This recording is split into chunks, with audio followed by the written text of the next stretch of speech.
Well, hello my friends. Welcome back to my channel, The Rebel Turner. And I'm back with something exciting. Actually, I have two things coming up that I'm really excited to get started with. Unfortunately, time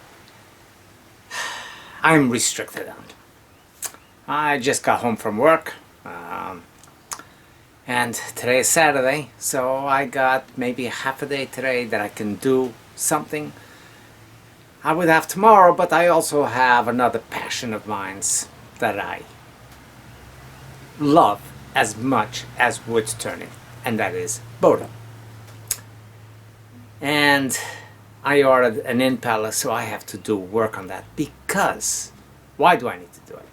Because this coming week I have family coming over.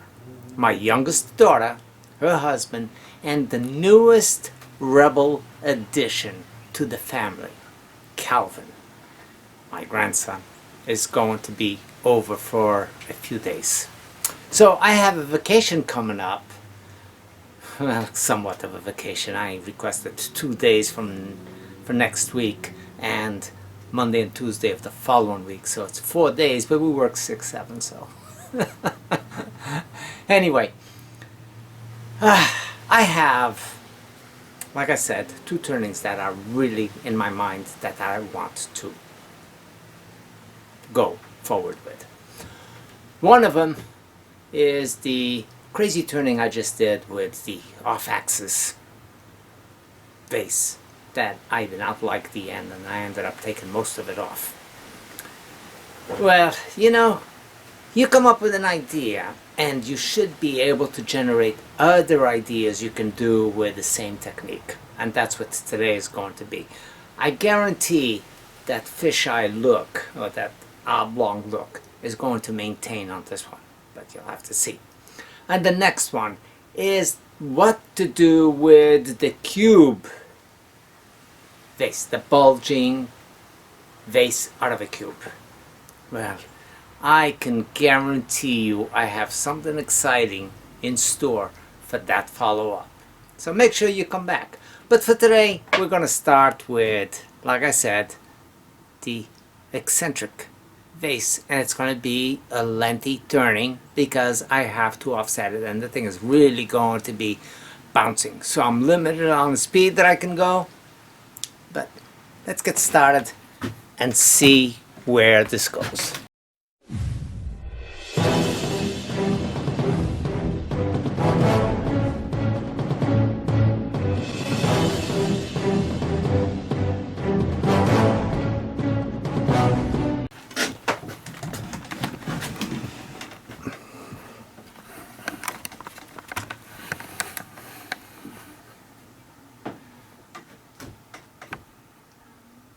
Now what I have here is a piece of that questionable Banyan or ficus that I got recently, that I did quite a few amazing stuff and quite a bit with epoxy included on it. It's a fairly round piece. Nothing really exciting about it, but I guarantee it will be exciting once it's done.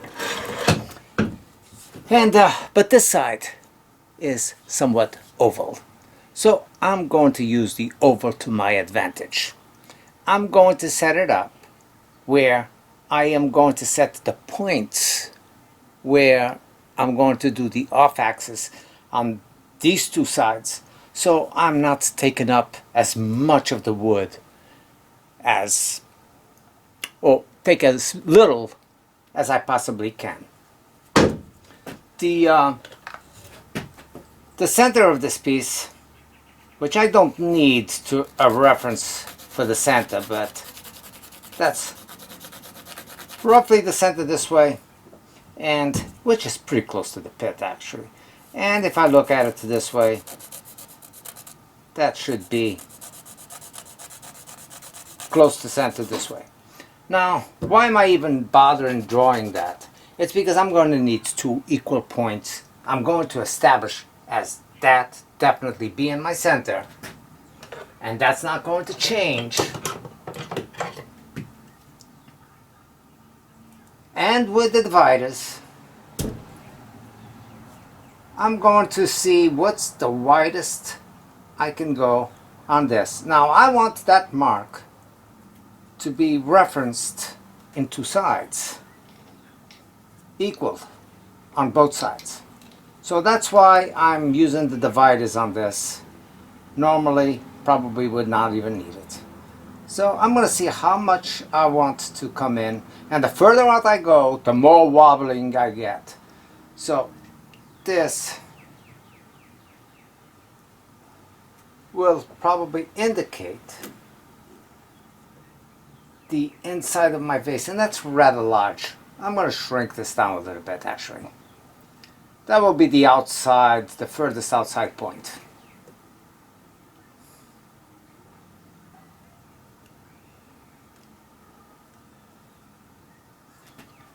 Okay, so I'm doing 2 circles on this.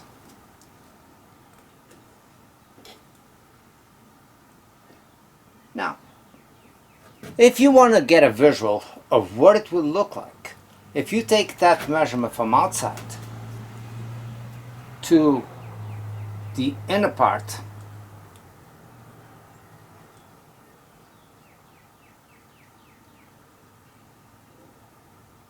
okay, so I'm going to go with that right there, from inner circle to outer circle as the diameter, and that will be the point that I put my live center at, and let's see how that will work. Okay, come opposite side of that right there and do the same thing.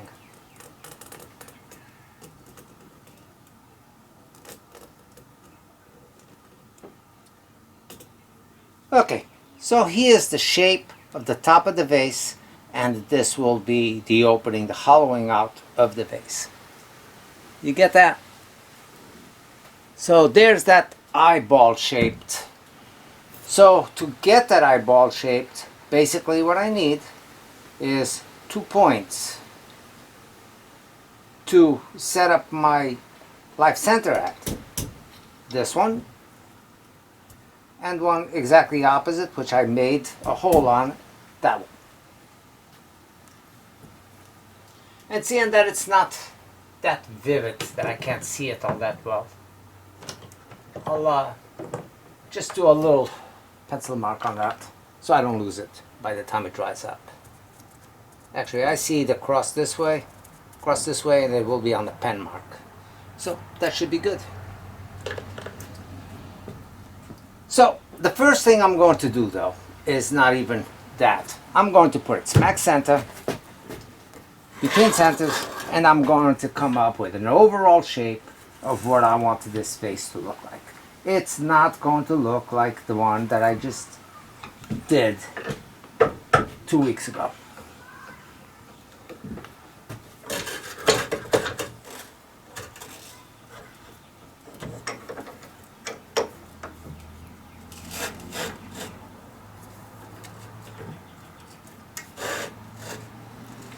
Who knows? I might even throw a little surprise on this one as to maybe a little makeup tool. So I'm pretty good with that. I'm going to start off, of course, with my Harbor Freight customized roughing gouge. I'm going to give it a quick sharpening.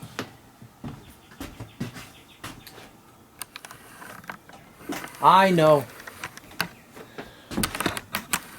I don't focus much on when I do things on my sharpening and all that stuff, which I probably should show you guys what I do.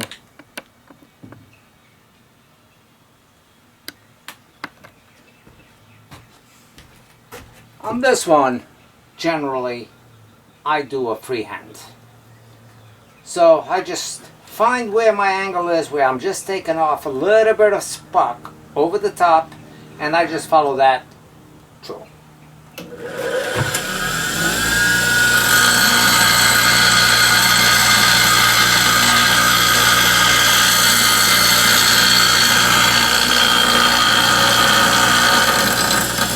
You always get that little spark coming over the top, and you know you're not taking much steel, and you get a nice good edge on that.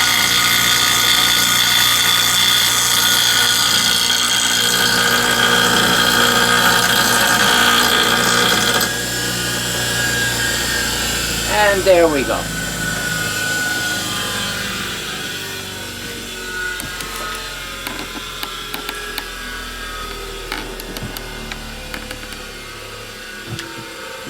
So this is going to be the bottom of the vase, which is a little rounded, like I said. I'm going to shape what I wanted the bottom to look like, and then everything else will take over on eccentric look and create a tenon which will be used later on. I'm not making a tenon so I can flip it over and put it on the tenon. It's still going to stay between centers for quite a while, but I'm going to need a tenon for when it's time to hollow up the inside.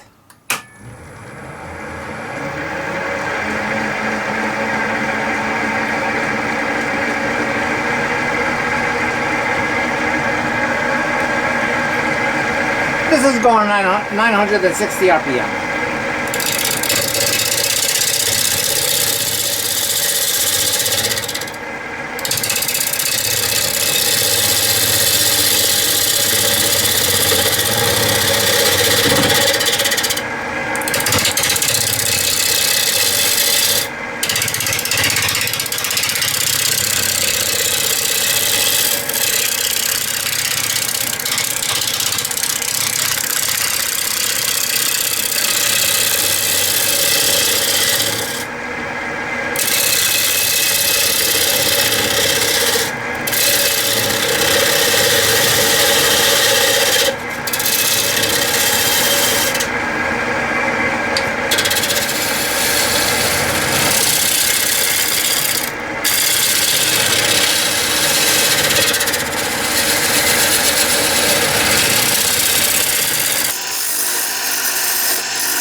To add a little bit of interest, and I'm so well balanced, I'm going to leave this bark over here. But you can see that this is all very, very fuzzy stuff.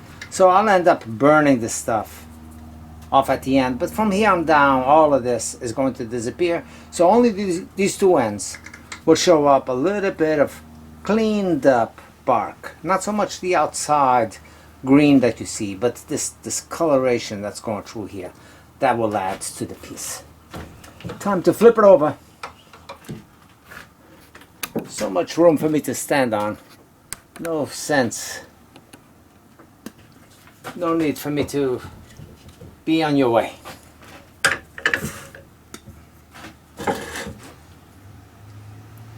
So this is where the fun starts.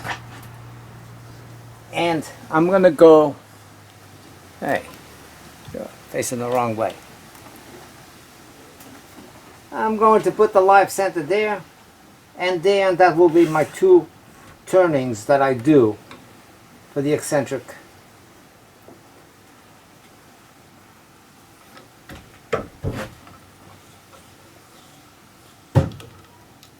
Now that's going to start taking off this first part over here, and then when I put it to the other side, it will take the second part.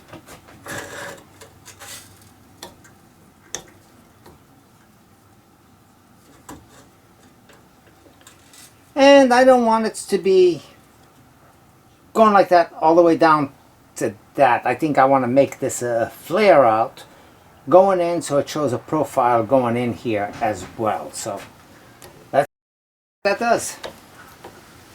Slow it down. Probably 500 RPM on this. I will see.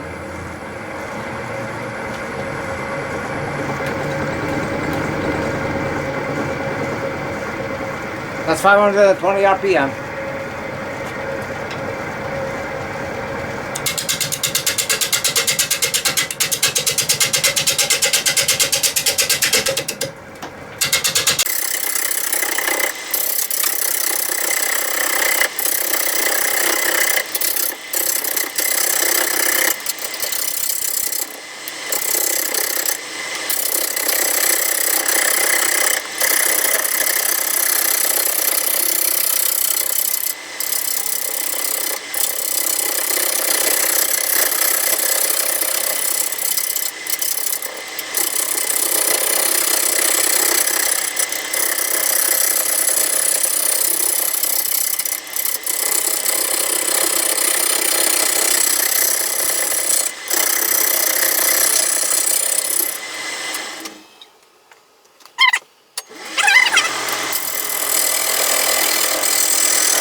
Okay, I am there. I actually passed it up a little bit.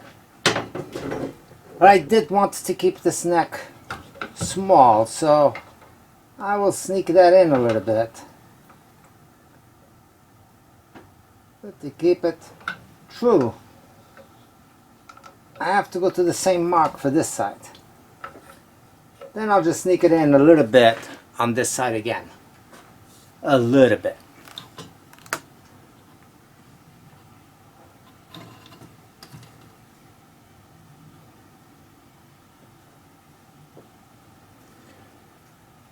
So I almost made it up to that inside line, which is where my live center is. So therefore I'm going to have to come to the inside a little bit, and that will give me a nice uniform. Like I said, the reason why I kept going on in is because I didn't want this mouth to be too wide. And that's why I was saying I made the double circles, and initially I changed my mind on how big it was because I was afraid it was going to be too overwhelming. Slow it down, because this is starting over again.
I'm going to put it back on center so I can clean this up.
Well, sanding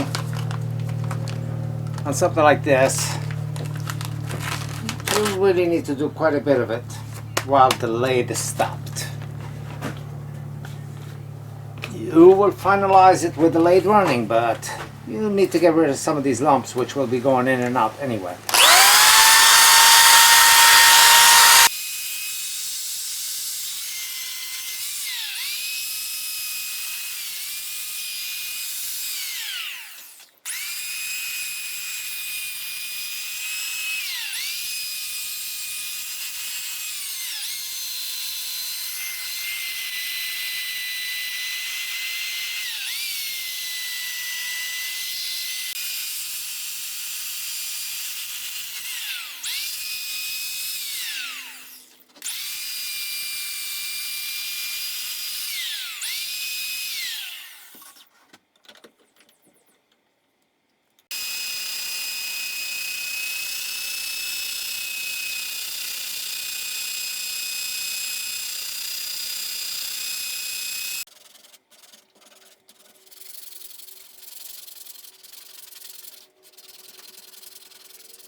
Okay guys, ladies, this could go either way because of the shape that it is. So, I'm gonna pause the video if you haven't cheated and gone to the end at this point and think, which way should I go? Should I hollow it up from the top and leave this as the base, or the other way around? The way I initially thought. I initially thought this would be the top and this would be the bottom. And I know no matter which direction I go, I'm going to get many of you saying how great it would look if I had gone the opposite way. And that's the beauty of this. The beauty of this is we can't change our mind once we do it. We can change our mind while we're doing it and decide on which way we think it would look the best. But no matter what we do, that's it. So this will be one of those pieces that I know many of you are going to be saying, "Al, that would have looked so awesome the other way." Oh, and I agree, but it's only one piece, and I can't have it both ways. So it's only going to be one way, and we will see what that is.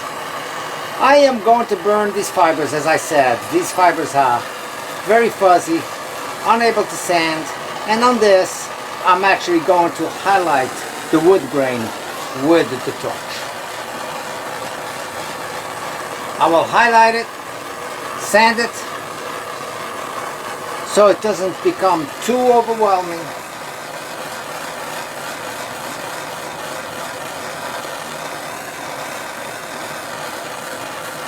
And those of you that wonder, why do I do it with the lathe stop?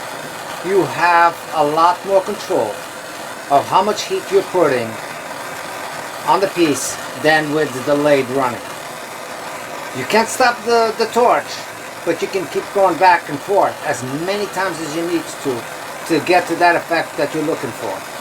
When it's running, you cannot control that. And the wood will burn slightly different in one area versus another. So this is the only way you can get a full control of that.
Applying some clear lacquer.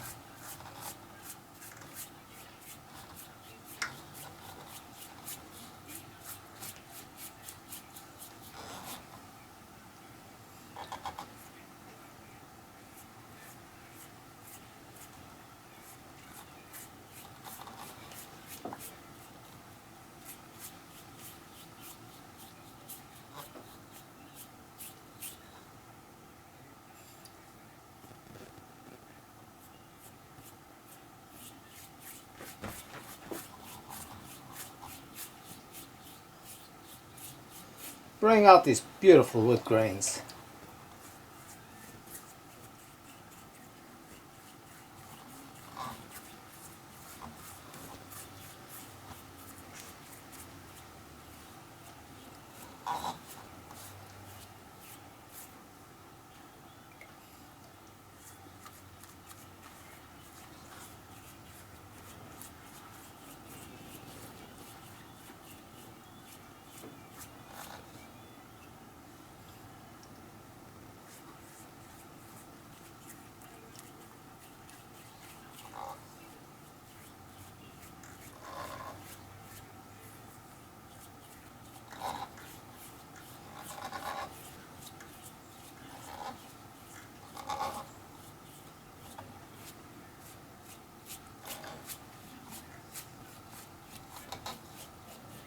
And this one is turning out very much like I expected it to, the way it looks.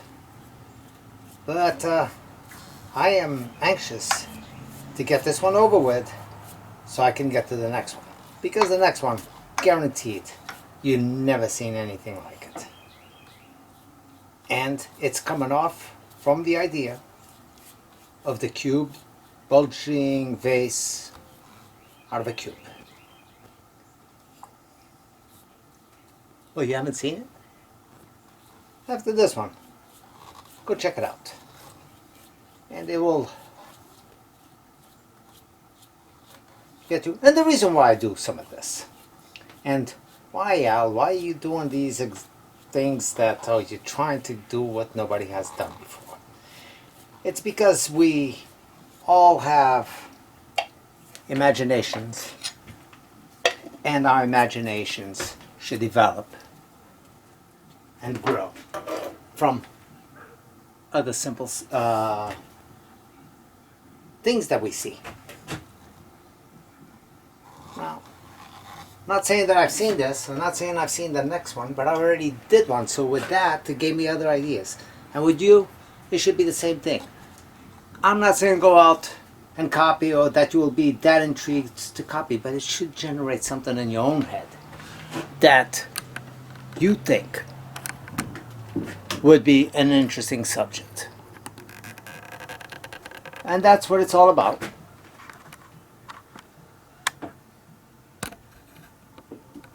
I think my picture on this camera is fuzzy again.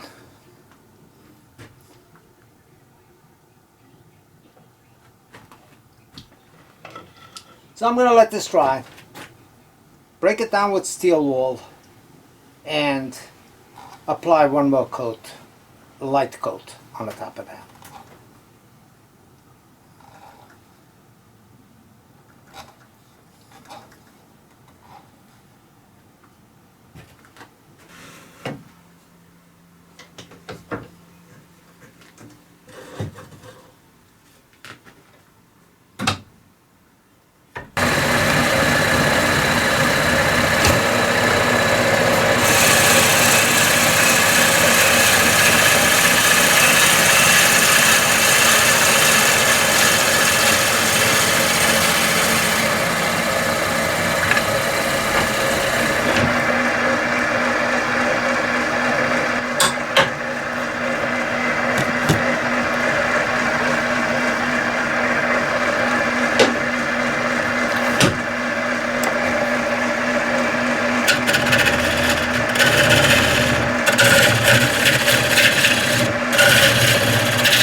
Let that dry for 30 minutes or so, because I put the lacquer thick to get rid of any brush strokes that I had, even though it does flatten down.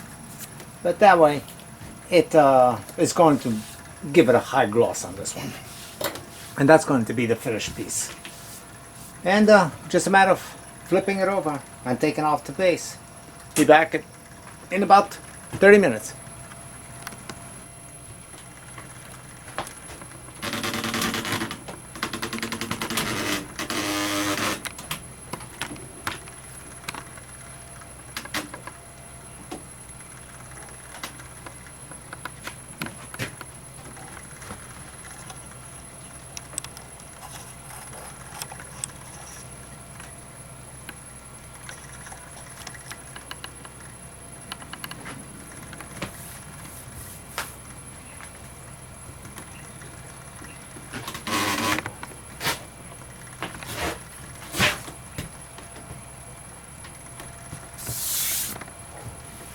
Let that dry for 30 minutes or so, because I put the lacquer thick to get rid of any brush strokes that I had, even though it does flatten down. But that way it is going to give it a high gloss on this one. And that's going to be the finished piece. And just a matter of flipping it over and taking off the base. Be back in about 30 minutes.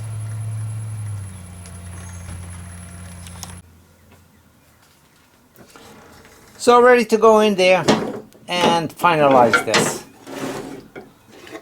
Gonna use a 3/8 spindle gouge and just remove the tenon on this. The piece is well gripped. It's not going anywhere. I'm not gonna go ridiculous speed. And finish this off.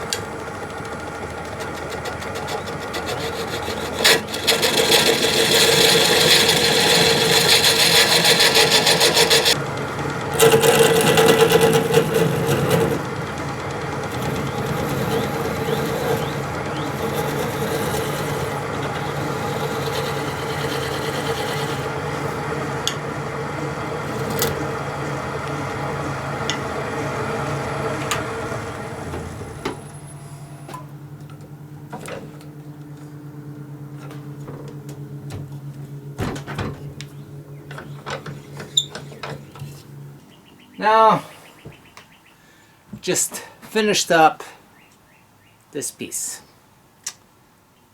And again, it's okay. This was accidental. I did not want to make this V shape going in here. When I started going inside, I took off one side a little bit deeper than what I wanted to, so therefore I balanced it off and I took it out to create this full open mouth type shape. Bottom is not so burnt, but the whole base is burnt, feathering up towards nothing. I'm not too crazy about it because I don't like it when the wood comes up looking dirty. Even though that's a spalting going on there, but it's not a spalting that I really enjoy. So I tried to camouflage it by doing the burning and making it work with the piece, but it needed a little help. But